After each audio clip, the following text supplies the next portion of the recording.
여호수아 10장 12절부터 14절까지 봉독해 드리도록 하겠습니다.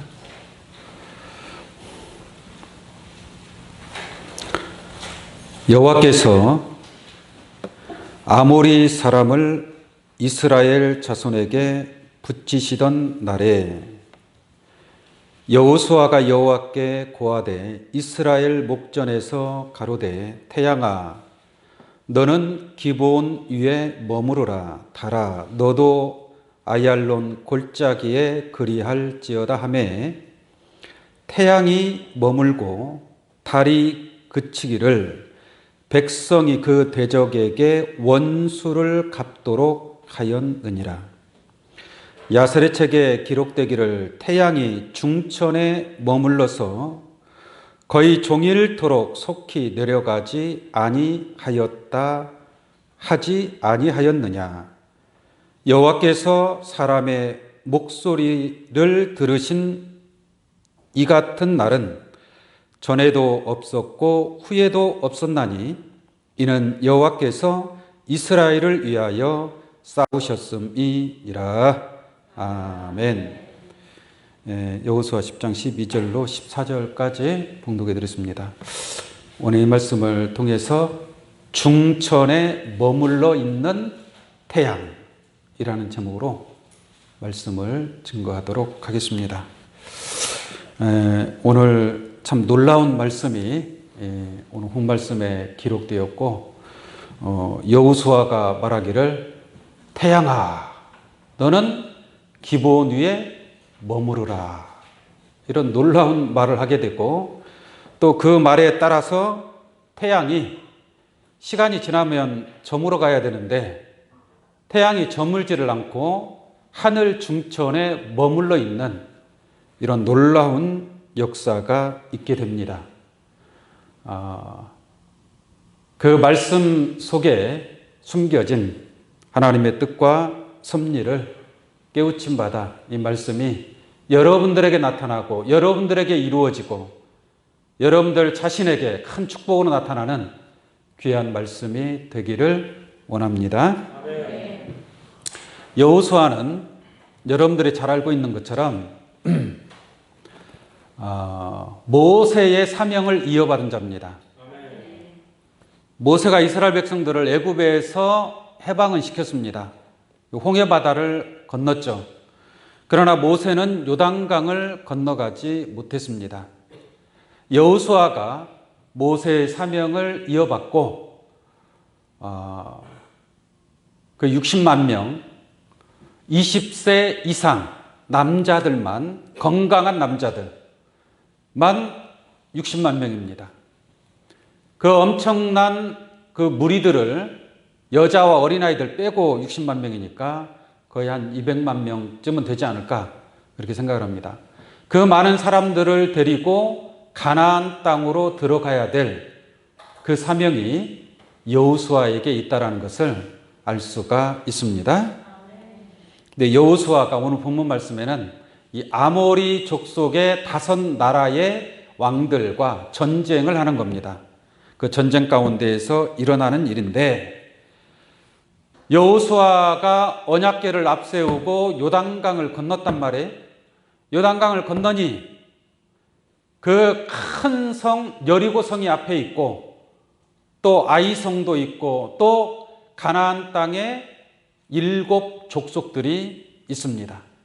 그들을 다 물리쳐서 싸워서 이겨야만이 하나님께서 약속한 그 젖과 꿀이 흐르는 가나안 땅에 들어갈 수가 있는 것입니다. 그 엄청난 그러한 사명을 가진 여호수아가 여리고성을 무너뜨리기 전에 행한 일이 있습니다. 행한 일이 있는데 이 여리고성을 무너뜨린다라는 것은 이것은 그림자적인 것이고 마지막 때에는 바벨론이 무너져야 될 줄로 믿습니다. 여리고성을 무너뜨리기 전에 이 여호수아가 2가지 일을 행하게 됩니다. 첫 번째 일은 무엇이냐? 이스라엘 백성들에게 할례를 줍니다. 할례. 애굽에서 60만 명이 나왔죠. 이 애굽에서 나온 이스라엘 백성들은 할례를 받았단 말이에요. 애굽에 있을 때. 근데 애굽에서 나와서 이 이스라엘 백성들이 정탐꾼을 보냈는데 40일 동안 정탐을 하고 돌아와서 악평에서 모세에게 보고를 한단 말이에요. 그래서 하루를 1년으로 삼아서 40년 동안 이 이스라엘 백성들이 가나안 땅에 들어가지 못하고 광야에서 뺑뺑 돕니다. 그래서 40년 동안 그 애굽에서 나온 자들은 광야에서 다 죽었습니다. 여호수아와 갈렙 외에는 다 죽었어요. 그리고 난 뒤에 광야의 생활을 하면서 또 태어난 자식들이 있겠죠. 그 자식들이 또 60만 명이에요. 애굽에서 나온 60만 명은 다 어떻게 했어요? 광야에서 다 죽었어요. 그리고 광야에서 다시 태어난 이스라엘 백성들은 가나안 땅에 들어간 줄로 믿습니다. 근데 가나안 땅에 들어가기는 하는데 들어가기 전에 이 광야에서 나온 자들은 할례를 받지 못했습니다. 이스라엘 백성들은 하나님과 이스라엘 민족 간의 언약이 있어요. 할례라는 그런 언약이 있기 때문에 태어난 지 8일 만에 할례를 받아야 되는데 광야에 생활하면서 계속 이동해야 되기 때문에 할례를 받지 못했습니다. 그래서 여리고성을 치고 가나안 땅이 들어가기 직전에 여호수아가 할례를 행하게 합니다. 그 내용을 한번 보도록 하겠습니다. 여호수아 5장을 보겠습니다. 오늘 본 말씀에 끈을 끼워두시고 여호수아 5장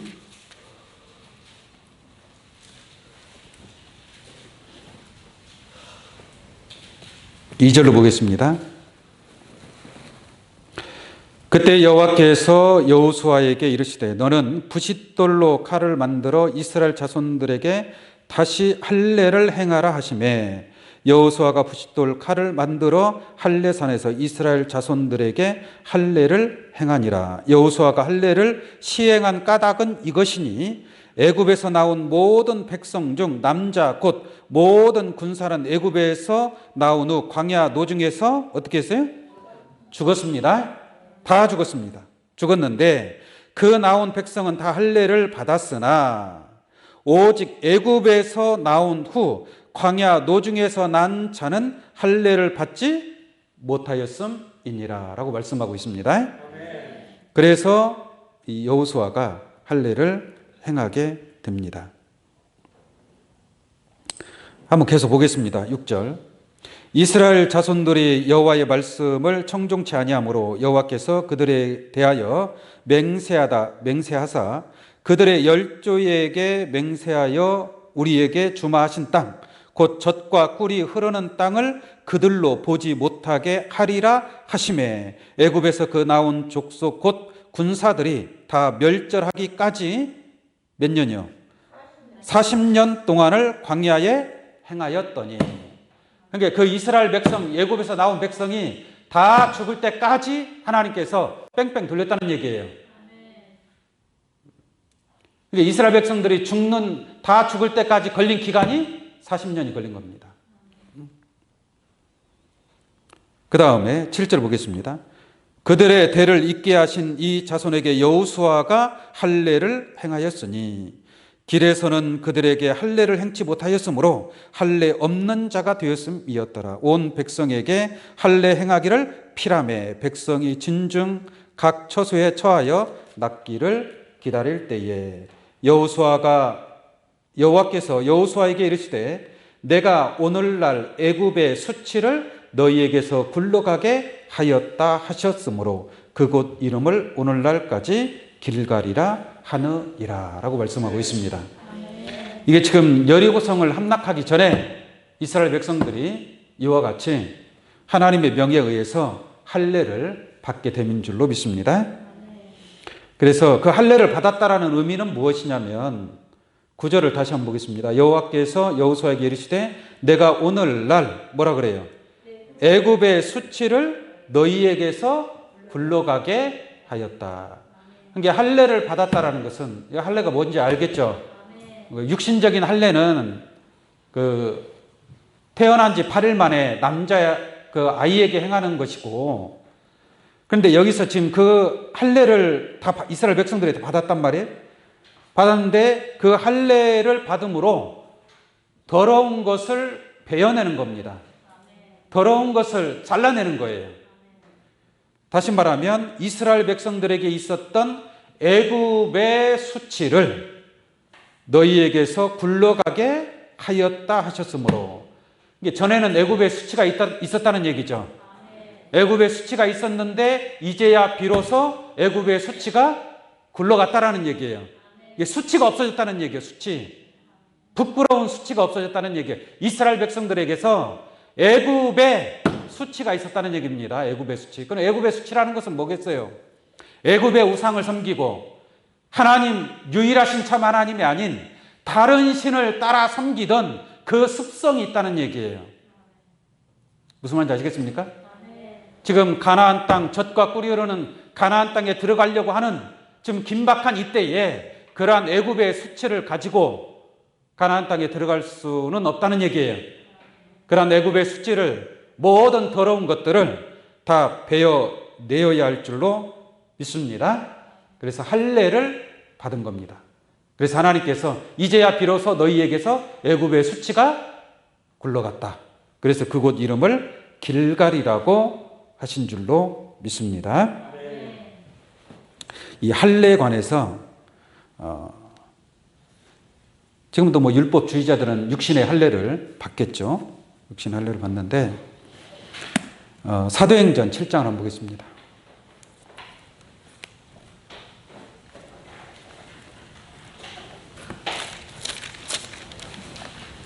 사도행전 7장 51절로 보겠습니다.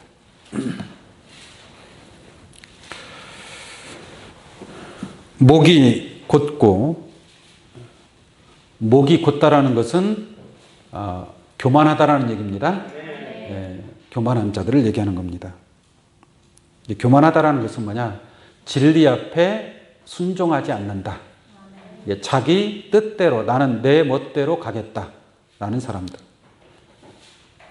목이 곧고 마음과 귀에 할례를 받지 못한 사람들아. 어디에 할례를 받지 못한 사람들이? 마음과 귀에. 여러분들 마음의 할례를 받아야 됩니다.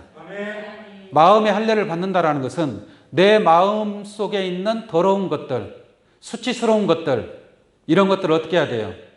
베어버려야죠. 잘못된 마음, 하나님께서 원치 아니하는 그런 마음을 가지고 있다면 그러한 마음을 다 베어버려야 될 줄로 믿습니다. 그게 마음의 할례를 받는 거예요. 우리는 그리스도의 마음, 하나님의 마음을 가져야 될 줄로 믿습니다.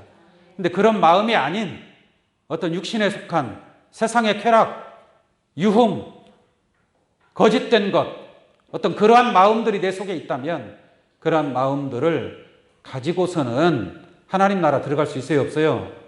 없는 거죠. 그렇지 않습니까?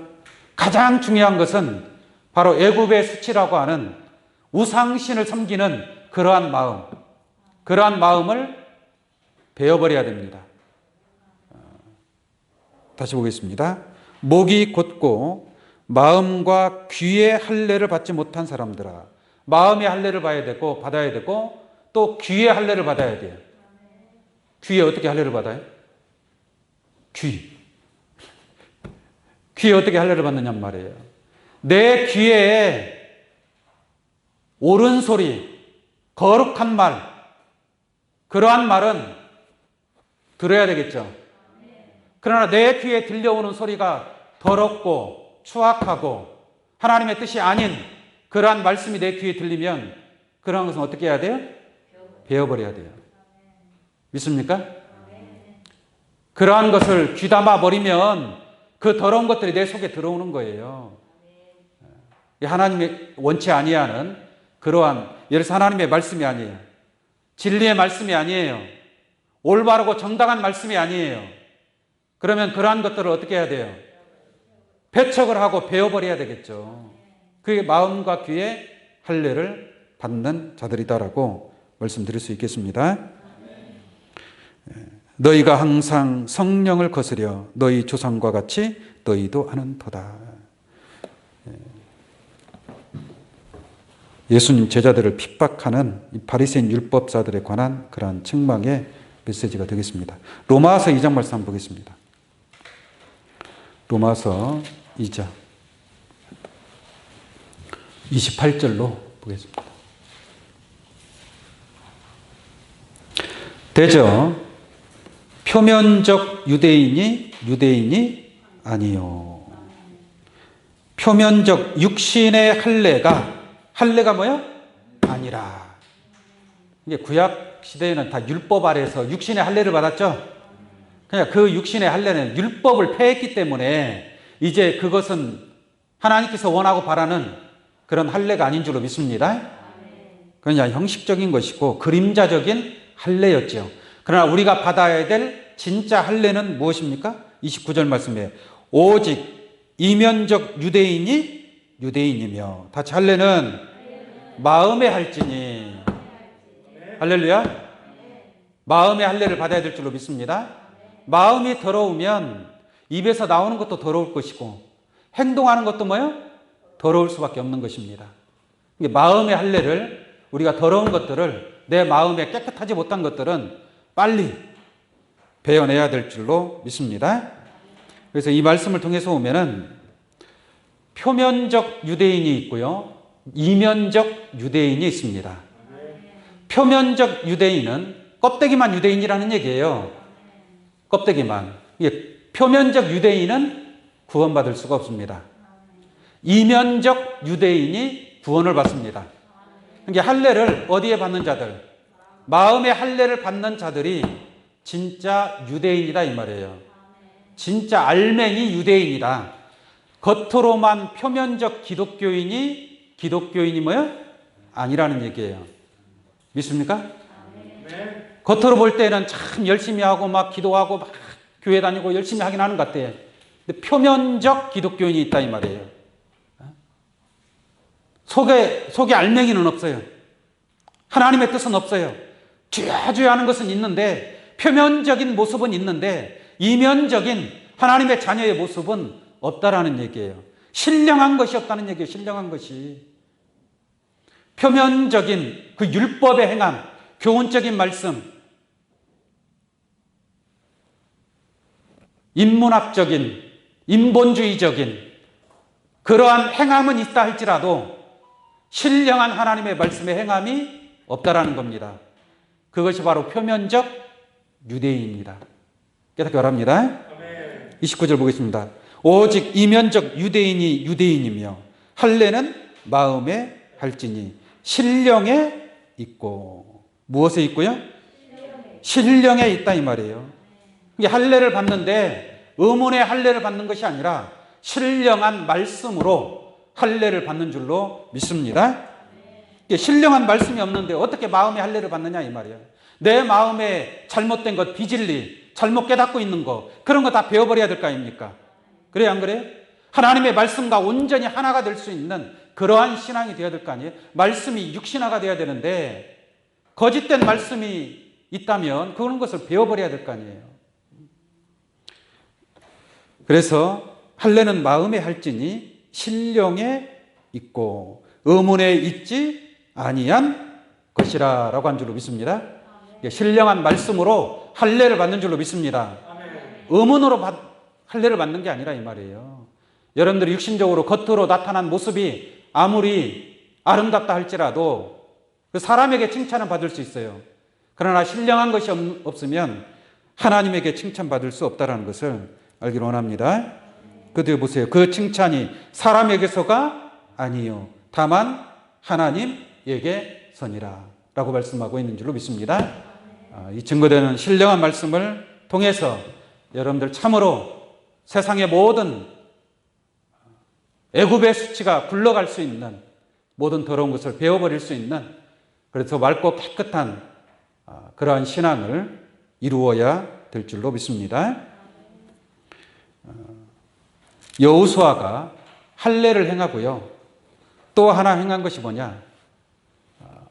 여호수아가 길을 가는데 여호와의 군대 장관이 칼을 들고 탁 나타납니다. 에? 나타나서 뭐라고 하느냐? 네가 선 곳은 거룩한 땅이니 네 발에서 신을 벗으라 라고 말씀하고 있습니다. 그 내용 한번 잠깐 보겠습니다. 여호수아 5장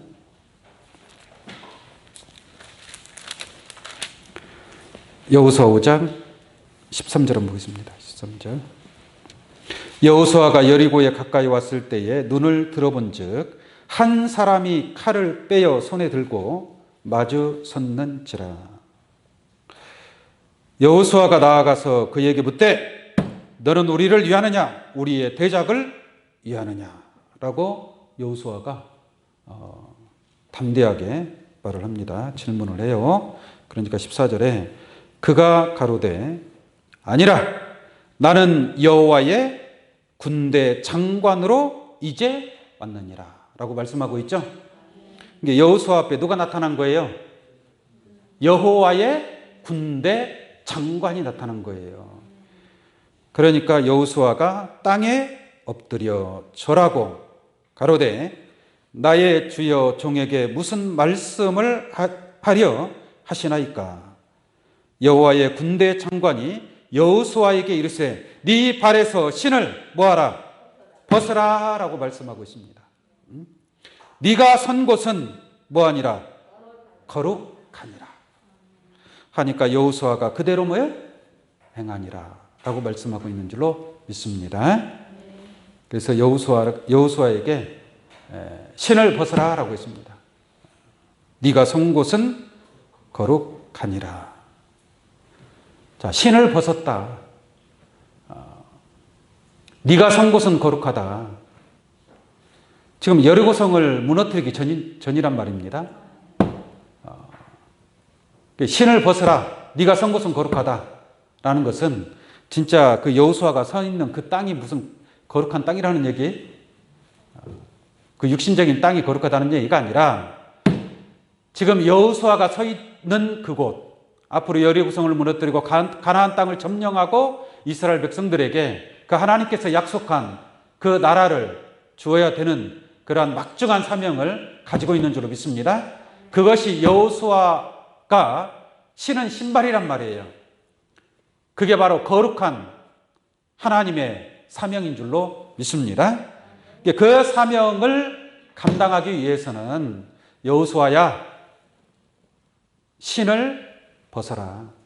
네가 전에 신었던 신발, 네가 그 애굽에서부터 가지고 나왔던 그 신발을 이제는 벗어버려라. 벗어버리고 이제 앞으로 하나님께서 명령하는 그러한 이스라엘 백성들에게 가나안 땅을 유업으로 주는 그러한 막중한 사명의 신발을 여호수아는 신게 되는 줄로 믿습니다. 다시 말씀을 드리면 여러분들이 지금까지 신어왔던 신발 벗어야 됩니다. 세상에 속하고 육신에 속하고 온갖 많은 것들을 거쳐서 나온 그 신발을 신고 있습니다. 그 신발을 이제는 벗어야 될 때가 온 줄로 믿습니다. 신발을 벗어버리고 이제는 네가 선 곳은 거룩한 땅이니 여러분들이 서 있는 이곳이 바로 거룩한 땅인 줄로 믿습니다. 여러분들은 거룩한 땅을 향해서 달려왔습니다. 이제 하나님의 나라가 얼마 남지 아니한 줄로 믿습니다. 그 나라에 참여하기 위해서는 여러분들이 지금까지 신었던 예를 들어서 죄인의 신발, 하나님이 원치 아니하는 곳으로 나아갔던 어그러지고 거스른 길로 갔던 그런 신발, 비진리의 길을 갔던 신발, 입으로 주여주여 했던 그런 신앙의 신발, 그러한 신발을 이제는 벗어버려야 될 줄로 믿습니다. 벗어버리고 하나님의 말씀으로 이 거룩한 하나님의 나라를 유업받을 수 있는 그러한 신발로 다시 신어야 된다라는 얘기예요. 할렐루야. 그 거룩한 신발을 신고 나아갈 수 있는 그런 여러분들이 되어야 할 줄로 믿습니다. 모세도 하나님께서 가시떨기나무 가운데에서 하나님이 나타나서 모세에게도 야, 네가 선 곳은 거룩한 땅이다.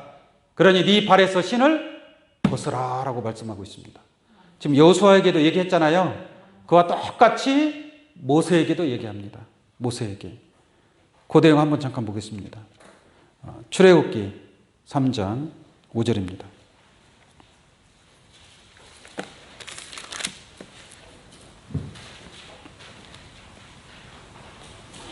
4절부터 읽어보면요. 여호와께서 그가 보려고 돌이켜 오는 것을 보신지라 하나님이 떨기나무 가운데에서 그를 불러 가라사대 모세야 모세야 하시매 그가 가로되 내가 여기 있나이다.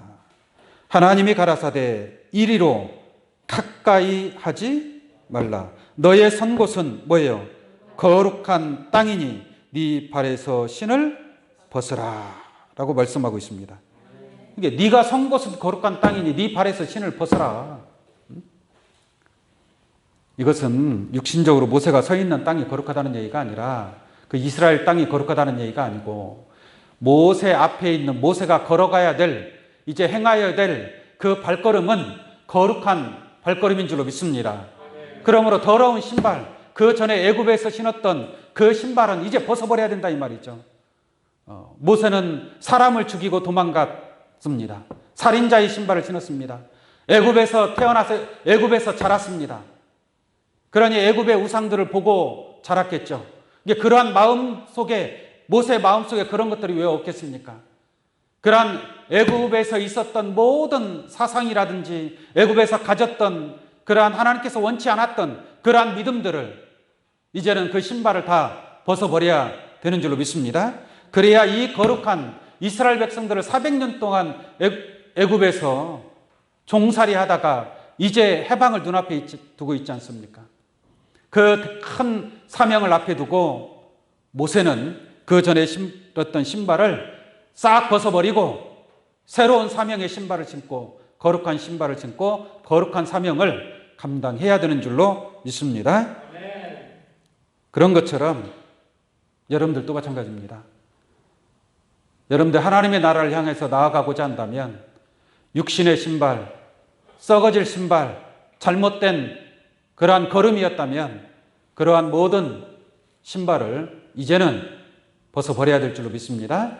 벗어버리고 진리의 신발, 평안의 복음에 예비한 그러한 신발을 신고 하나님의 뜻을 위해서 여호수아 군대와 같이 그러한 사명을 감당할 수 있는 여러분들 되기를 원합니다.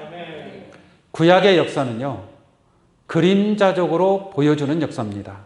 그래서 율법은 장차오는 좋은 일의 그림자라고 말씀하고 있습니다. 모세에게 네 발에서 신을 벗으라 했고 또 여호수아에게 네 발에서 신을 벗으라라고 말씀하고 있습니다. 모세와 여호수아는 그림자적인 인물이에요. 그 여호수아가 이스라엘 백성들을 데리고 그 가나안 땅에 들어갔지만 거기가 젖과 꿀이 흐르는 땅입니까? 거기가 복된 땅입니까? 아니죠. 비유로 보여주신 말씀인 줄로 믿습니다. 그러므로 모세나 여호수아도 그림자적인 인물이란 말이에요. 모세는 이스라엘 백성들을 애굽에서 해방시킨 해방자였고 그로부터 사명을 이어받은 여호수아는 이스라엘 백성들을 가나안 땅으로 인도한 사명자인 줄로 믿습니다. 그런 것처럼 모세의 사명을 이어받은 여호수아가 있는 것처럼 예수님은 모세 같은 선지자로 오셨다라고 사도행전 3장 20절 말씀에 기록하고 있습니다. 다시 말하면 여러분들이 살고 있는 이 시대에 모세는 누구냐? 누구라는 거예요? 예수님이라는 얘기예요. 이스라엘 백성들을 애굽에서 해방시킨 게 모세란 말입니다. 모세는 신을 갈아 신고 이스라엘 백성들을 애굽에서 해방시킨 줄로 믿습니다. 그런 것처럼 그러한 모세의 사명을 이어받은 게 예수님이란 말이에요. 예수님은 영적 이스라엘 백성들을 죄에서 해방시킨 해방자인 줄로 믿습니다. 그럼 모세의 사명을 이어받은 여호수아가 있는 것처럼 그러면 예수님은 우리를 죄에서 해방을 시켰지만 우리가 지금 천국에 들어간 거예요? 아직 못 들어간 거예요? 아직 못 들어간 거잖아요. 누가 천국에 들어갔습니까? 천국에 들어간 사람 있어요? 아무도 없습니다. 천국 들어갔다라고 말하는 사람은 다 거짓말이에요. 거짓말입니다. 다시 깨달아야 됩니다. 회개하고 말씀 다시 깨달아야 돼요. 예수님이 우리를 죄에서 해방은 시켜줬지만 우리가 예수님과 함께 지금 천국에 있는 것이 아니다 이 말이에요. 그러면 우리를 천국으로 인도하는 그 모세로부터 사명을 이어받았던 여호수아가 있는 것처럼 예수님의 사명을 이어받는, 우리를 천국으로 인도하는 그러한 사명자가 있다는 것을 우리가 깨달아야 될 줄로 믿습니다. 그러한 사명자가 바로 예수님이 가면 내가 너희에게 보혜사를 보내주겠다. 그래서 보혜사 진리의 성령이 오면 모든 진리 가운데로 인도하시고 모든 것을 깨닫게 하시고 모든 것을 가르쳐 주시고 모든 것을 생각나게 하여 주신다라고 말씀한 줄로 믿습니다. 여러분들을 천국으로 인도하는 여호수아 같은 사명자가 있어야 돼요, 없어야 돼요? 있어야 될 거 아닙니까? 그러한 사명을 감당하는 게 오늘날 목회자들 아니겠어요? 목회자들이 다 성도들 모아놓고 이 성도들을 어디로 인도해야 돼요? 천국으로 인도해야 될 거 아닙니까? 젖과 꿀이 흐르는 가나안 땅으로 인도해야 될 거 아니겠습니까? 그러면 그러한 여호수아 같은 믿음과 능력과 그러한 지혜가 있어야 돼, 없어야 돼? 있어야 된다 이 말이에요. 여호수아는 태양을 무엇을?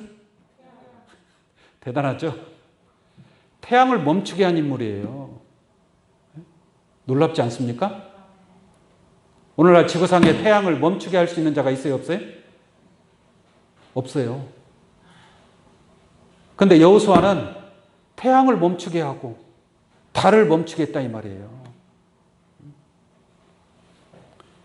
그래서 이 여호수아 군대가 승리하게 된 줄로 믿습니다. 아멘. 여호수아 군대가 승리하게 된 거예요. 자, 이제 그 본문 말씀을 제가 읽어가면서 설명을 드리도록 하겠습니다.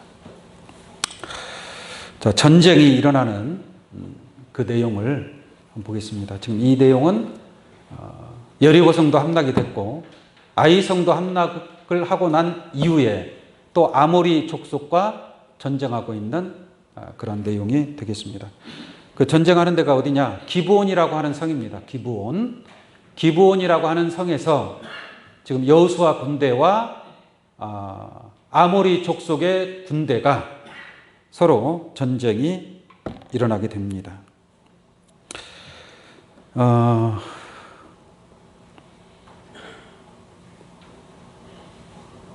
9절부터 보겠습니다. 여호수아 10장 9절입니다. 여호수아가 길갈에서 밤새도록 올라가서 그들에게 갑자기 이르니 여호와께서 그들을 이스라엘 앞에서 패하게 하심으로 여호수아가 그들을 기브온에서 크게 도륙하고 베토론에 올라가서 비탈길에서 추격하여 아세가와 막게다까지 이르니라.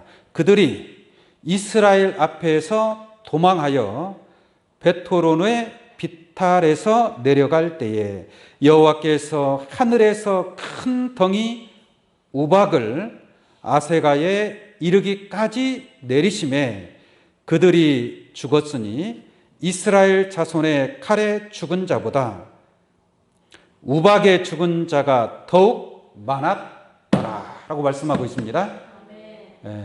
이게 무슨 말이냐면 이 아모리 그 지역에 있는 5개 나라가 연합을 해서 기브온이라는 그 성을 쳐들어왔단 말이에요. 근데 이 기브온 성의 왕은 여호수아와 화친을 했단 말이에요. 같은 편이란 말이에요.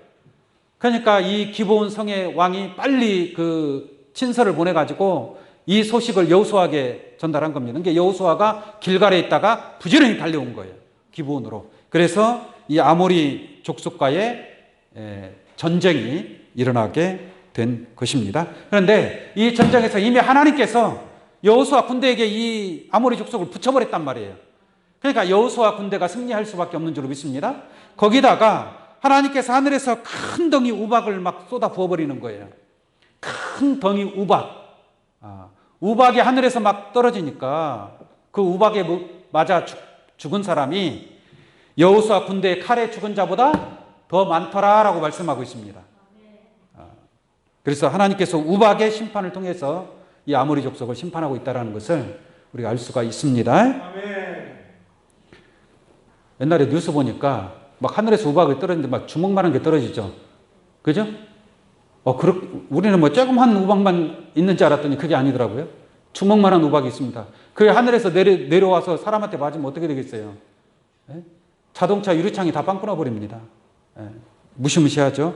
근데 이것은 하나님께서 심판하는 큰 덩이 우박이란 말이에요. 근데 이 우박이 얼마나 큰지는 모르겠지만 이 우박에 맞아 죽은 사람이 칼에 죽은 사람보다 더 많더라라고 말씀하고 있습니다. 아멘. 자, 그 다음에 12절 보겠습니다. 여호와께서 아모리 사람을 이스라엘 자손에게 붙이시던 날에 여호수아가 여호와께 고하되 이스라엘 목전에서 가로되 태양아 너는 기브온 위에 머무르라. 달아 너도 아얄론 골짜기에 그리할지어다 하매 태양이 머물고 달이 그치기를 백성이 그 대적에게 원수를 갚도록 뭐요? 하였느니라 라고 말씀하고 있는 줄로 믿습니다. 어두워지면 태양이 지고 깜깜해지면 아군인 적군인지 잘 모를 거 아니에요. 그러니까 밝은 대낮에 다 이 원수들을 다 진멸하기 위해서 여호수아가 태양이 저물지 않도록 태양아 너는 기브온 위에 머무르라. 그러니까 태양이 멈춰야 안 멈춰요? 멈춰버리는 거예요. 얼마나 놀랐습니까? 그래서 그 원수를 다 죽일 때까지 태양이 저물질 않는 거예요. 태양이. 근데 우리가 한번 잠깐 생각을 좀 해볼게요. 태양이 멈출 수 있나요? 사실상 태양은 멈춰 있죠. 멈춰 있는데 지구가 자전하기 때문에 태양이 도는 것처럼만 보이는 겁니다. 이게 지구가 자전하는 거예요. 지구가 하루에 한 바퀴씩 돌단 말이에요. 그러니까 태양이 뜨고 지는 것처럼 보이지만 태양은 그냥 그대로 있는 거예요. 이게 태양이 멈춰 있으려면 지구 자전이 멈춰야 돼요. 지구의 자전이 멈춰야 된단 말이에요. 근데 이 지구가 천지 창조 이후로 하나님께서 천지 만물을 창조하셨잖아요. 그 천지 창조 이후로 지구가 한 번이라도 멈출 수 있느냐? 지구의 자전이 멈출 수 없습니다. 멈추는 그 순간에 지구는 다 멸망합니다. 살아날 수가 없어요. 지구가 멈춰버리면. 하나님은 전지전능하신 하나님이니까 하나님께서 뭐 그거 못하실 리 뭐 있겠습니까? 많은 우리가 과학적으로 보면 이 지구는 절대로 멈출 수가 없습니다. 자전과 공전이 끊이지 않아요. 이 지구가 자전 속도가 얼마나 되는지 아세요? 1600km입니다. 여러분들은 지금 예배를 드리고 있죠? 지금 이 시간에 1600km로 지금 돌고 있는 거예요. 뺑 돌고 있는 거예요. 그리고 공전하는 속도는 더 빠릅니다. 공전하는 속도는 10만 공 7,000km로 돌고 있습니다. 태양을 돌고 있습니다. 10만 7,000km.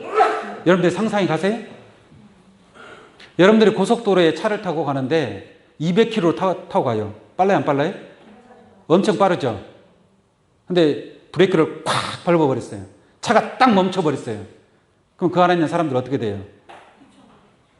그냥 유리창 뚫고 저 멀리 날아가 버립니다. 200km로 달리다가 멈추기만 해도. 그런데 지금 지구가 몇 킬로로 돌고 있다고요? 1600km로 돌고 있단 말이에요. 1600km 자전하고 있는데 이게 멈춰버려요? 여러분들 어떻게 되겠어요? 다 어디로 그냥 사라져버린다니까요. 멸망하는 겁니다, 지구는. 그런데 그 아모리 족속이 뭐라고? 그 아모리 5나라 그들을 심판하기 위해서 하나님께서 지구를 멈추냔 말이에요. 자전과 공전을 멈춰서 태양을 멈추게 해서 원수를 갚느냐라는 얘기죠. 이 내용은 실상적으로 저 태양은 멈출 수가 없습니다. 태양은 멈출 수가 없고 이것은 비유적 표현입니다. 비유적인 표현이고 하나님께 영광과 찬양을 올려드리기 위해서 이러한 시로서 하나님께 영광을 돌리기 위해서 비유적으로 시적으로 표현한 그러한 말씀이다라는 것을 깨우침 받기를 바랍니다. 그리고 태양이 멈추고 달이 멈춘 그러한 것은 하나님께서 표적으로 보여주고 있다라는 것을 깨닫기를 바랍니다. 사람도 태양으로 비유하죠. 그죠? 저 북한의 태양은 누군지 아세요? 북한 인민군들에게 태양은 김일성입니다. 김일성. 민족의 태양, 뭐 인류의 태양 그러더라고요. 이게 그게 비유적으로 하는 얘기잖아요. 그런 것처럼 이 여호수아가 하나님을 찬양하면서 그렇게 태양아, 달아, 넌 어디에 머무르라라고 하는 것은 그러한 시적이고 비유적인 표현이다라고 이해하시기를 원합니다. 아니, 하나님께서 그 아무리 5개의 나라 연합해봤자 그들이 얼마나 되겠습니까? 그들을 심판하는데 아까 우박으로 심판한다 그랬잖아요.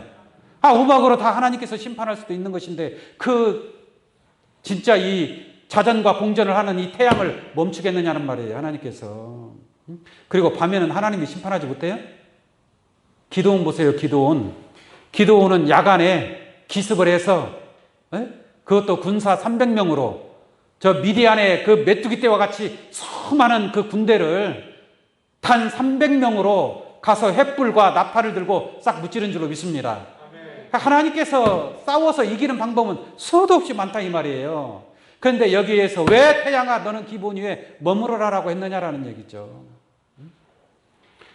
태양이 머무르는 그러한 역사를 통해서 여러분들이 가나안 땅에 입성하는 하나님의 나라를 유업받는 그런 축복이 있게 될 것인 줄로 믿습니다. 시편 84편 11절 말씀 보면 여호와 하나님은 해요. 하나님은 뭐요? 해요. 우리의 태양은 누구예요? 하나님이다 이거예요.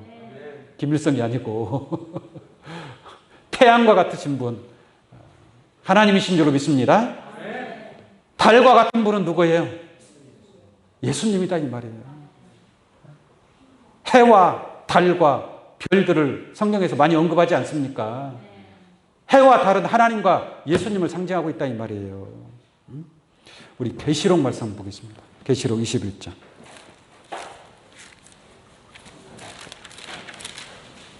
계시록 21장 23절 보겠습니다. 계시록 21장 23절. 그 성은 예루살렘 성을 얘기하는 겁니다. 예루살렘 하나님의 나라를 가리키고 있습니다.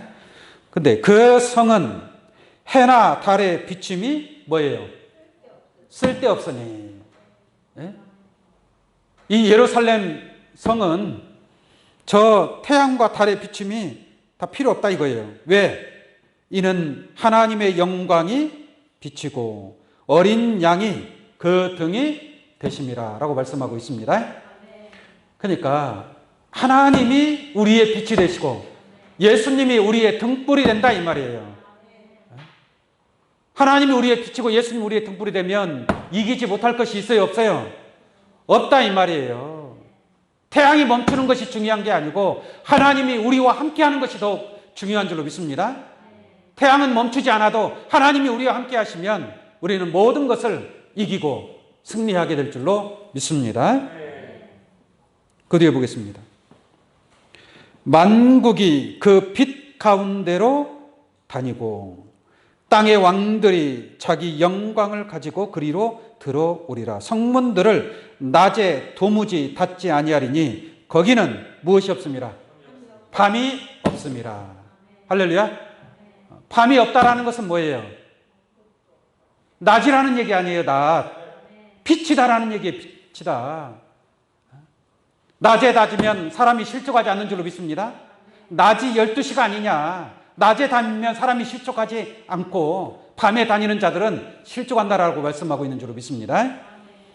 그래서 이 성문들을 낮에 도무지 닫지 아니하리니 거기는 밤이 없습니다. 밤이 없다라는 것은 뭐예요? 해가 중천에 계속 떠 있다라는 얘기 아닙니까?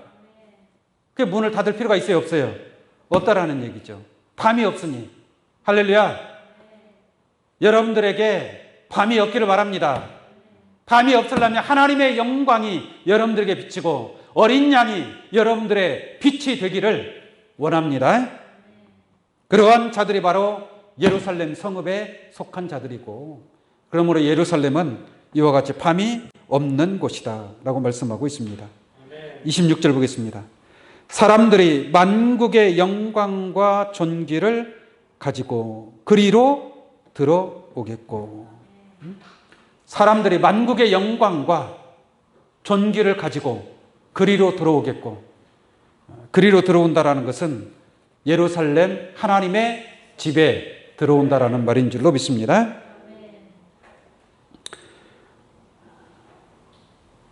무엇이든지, 27절에 무엇이든지 속된 것이나 가증한 일 또는 거짓말하는 자는 결코 그리로 뭐요?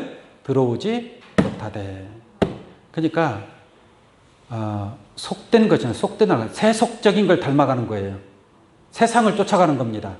세상의 유흥과 쾌락을 쫓아가는 거예요. 무슨 말인지 아시겠습니까? 세상의 명예를 쫓고 권력을 쫓고 물질을 쫓고, 그러면 세속된 거예요. 세속된 것. 그러한 욕심을 가지고 있는 것. 이게 속된 것이나, 그 다음에 또 뭐예요? 가증한 일. 가증한 일을 행하는 자들은 결코 그리로 들어오지 못한다라고 말씀하고 있습니다. 가증하다라는 것은 겉과 속이 다르다라는 얘기입니다. 겉과 속이 다른 모습을 가지면 안 됩니다. 영적인 짐승, 바리새인 율법사, 이들이 이제 가증한 자들로 표현하고 있는데, 가증한 일 또는 거짓말하는 자는, 거짓말하는 것 자체가 뭐예요? 빛이에요, 어둠이에요? 어둠이에요. 세속적인 것들을 쫓아가고 가증한 일을 행하고 거짓말하는 것 자체가 어둠입니다. 어둠. 이게 중천에 빛이 떠 있지 않는다라는 얘기죠. 태양 하나님의 영광의 빛이 떠 있다면 어떻게 거짓말할 수 있고, 어떻게 세속적인 것을 쫓아갈 수 있고, 어떻게 가증한 자의 그러한 행위를 할 수 있겠느냐라는 얘기예요. 그러한 자들은 결코 들어오지 못하되 오직 어린 양의 생명책에 기록된 자들 뿐이다라고 말씀하고 있습니다. 마지막으로 하나만 더 보겠습니다. 고린도후서 4장입니다.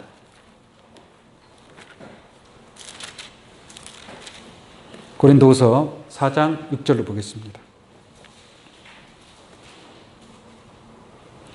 어두운 데서 빛이 비추리라 하시던 그 하나님께서 예수 그리스도의 얼굴에 있는 하나님의 영광을 아는 빛을, 누구의 영광을 아는 빛이요? 하나님의 영광을 아는 빛을 어디에 비추는 거예요? 우리 마음에 비추셨느니라. 우리 마음에 하나님의 영광을 아는 빛을 여러분들 마음에 비춘다 이 말이에요. 그 마음에 비추는 빛은 저 육신적인 태양빛이 아닌 줄로 믿습니다. 예수 그리스도의 얼굴에 있는, 얼굴과 얼굴을 대하여 본다 그랬죠? 전에는 거울로 보는 것 같이 희미하게 알았지만 이제는 무엇과 무엇으로? 얼굴과 얼굴을 대하여 본다. 그 얼굴을 보면 그 얼굴에는 무슨 빛이 있어요? 하나님의 영광을 아는 빛이 우리 마음에 뭐요? 비추셨느니라. 할렐루야. 여러분들 마음에 이 빛이 있기를 원합니다. 하나님의 나라 들어가기까지, 마치 여호수아가 이스라엘 그 군대를 이끌고 가나안 땅에 들어가기까지 태양아 너는 기분 위에 머물라, 달아 너도 아야는 골짜기에 그리할지어다라고 말씀하는 것처럼 여러분들의 신앙이, 우리는 세상에 이겨야 될 것이 많이 있는 줄로 믿습니다. 악한 사단의 군대도 이겨야 되고 비진리의 모든 것도 이겨야 되고 또 세속적인 모든 것도 우리가 이겨야 되는 것 아니겠습니까? 그러한 것을 이기기 위해서는 여러분들의 마음에 빛이 있어야 된다는 얘기예요. 여러분들 마음에 하나님의 영광을 아는 빛이 여러분들 마음 가운데 중천에 떠서 그 빛이 지지 아니하는 그 사람은 여호수아와 같이 가나안 땅에 들어가는 것처럼 여러분들은 하나님 나라에 입성하는 그러한 축복이 있게 될 것인 줄로 믿습니다. 아멘. 할례를 받고 이스라엘 백성들이 할례를 받고 그 다음에 네가 선 곳은 거룩한 땅이니 네 발에서 신을 벗으라고 했습니다. 그리고 여러분들의 마음의 중천에 마음에 하나님의 영광을 아는 하나님의 빛 예수 그리스도의 빛이 끝까지 하나님 나라에 이르기까지 지지 않는 그러한 아침의 나라, 해가 지지 않는 나라. 할렐루야. 여러분들의 마음의 빛이 해가 지지 아니하는 그런 하나님의 나라를 이루어서 하나님의 나라에 실상적으로 그 하나님의 나라에 이르는 귀한 여러분들의 발걸음이 되시기를 예수의 이름으로 축원합니다. 기도하겠습니다.